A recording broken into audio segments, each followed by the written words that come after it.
Hello friends and welcome back. In the last video we had learned that how we collect the data and what are the sources and mode of collection of data. And in this video we learn the next step of our investigation, that is classification of data. So let's start it. Now we know that when we collect the data, it will be in a raw form and a very disorganized manner. Okay, so the first thing we do that we classify the data in a very proper and systematic order so that we can analyze it and interpret it easily. For example, that a post office receives many letters in a day, and these letters are to be delivered at in different cities and different states, and they all are mixed up in them. Okay, so what the post office do, they simply classify those letters according to the states. Okay, and then the letter of one state can be further classified into the letter of different cities, and then it can be further classified into the areas of that city. Okay, so this process is called classification of data. Now let's see what the definition says. Classification is arranging or organizing things into groups or classes based on some criteria. It means that we classify all the data into on the basis of some common characteristics in it. This is known as classification of data. Now there are four types of classification. First is chronological classification. When the data is classified according to the time, like years or months or days, weeks, etc., it is called chronological classification. The data can be arranged in a ascending or descending order. Okay. Next is spatial classification. When the data are classified according to the geographical locations and areas, it is called spatial classification. For example, states and countries, cities, areas, etc. Third is qualitative classification. When the data are classified according to the quality levels in it, it is called qualitative classification. For example, the level of education or the occupation level or the literacy rate, etc. These are all the qualitative classification. Next is quantitative classification. So when the data are classified according to the quantities or as per the numerical values, it is called the quantitative classification. For example, heights of students or weight of students or age of the population living in a country, they all are quantitative classification. Let's see some examples of these four. First is chronological classification. Here the population of India is classified as per the different years, different census years every 10 years. Okay, so this is a type of chronological classification. Next is spatial classification. Here the population of India of 2011 is classified as per the different states in it.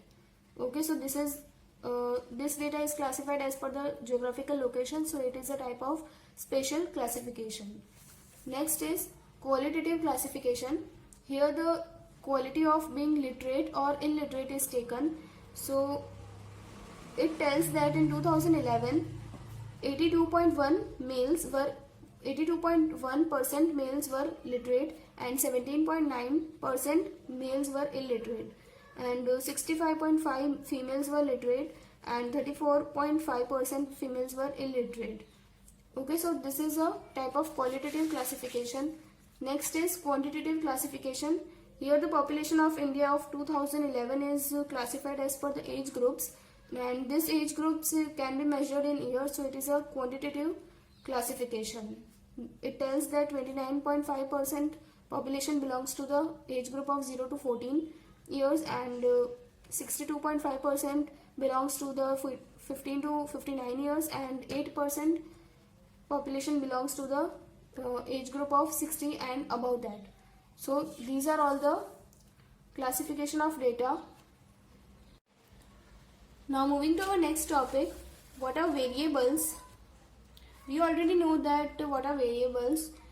Variables are something that varies from one entity to another. For example, weight of students of a particular class as weight will be different for each student, and it is a variable because it varies from one student to another. Okay, so now there can be two types of variables. First is continuous variable and second is discrete variable. What is continuous variable? A continuous variable can take any numerical value. It means that it can take infinite values between any two numbers given. For example, if we take the height of students, suppose for example the height of students ranges between 120 centimeter to 150 centimeter. Now the height of student can be any number between these two values. Okay, it can be 120, 121, 122 up to 150 centimeter. Okay, so and also the height can be 120.5 or 130.7 or 147.2. so it can be anything. It can take any infinite values between these 120 and 150. Also it can be 134.5235. okay, so a continuous variable can take infinite many values between two number given. Now what is a discrete variable? Discrete variable can take only certain values. It means that it cannot take any infinite values between two numbers given. It can take finite values and it jumps from one value to another value. For example, number of children in a family, we know that there may be 0 children in a family, or 1 children, or 2 children, 3 children, and more than. Okay, so but the children, here we know that the children can be 1, 0, 1, 2 and 3. It cannot be between 0 and 1, that is 0.5 or 1.2 or 3.4. no, it cannot be like this. So discrete value can take certain values and it jumps from one value to another. It cannot take the values which are located between these values. Okay, so this is so the number of children is a discrete variable and height is a continuous variable.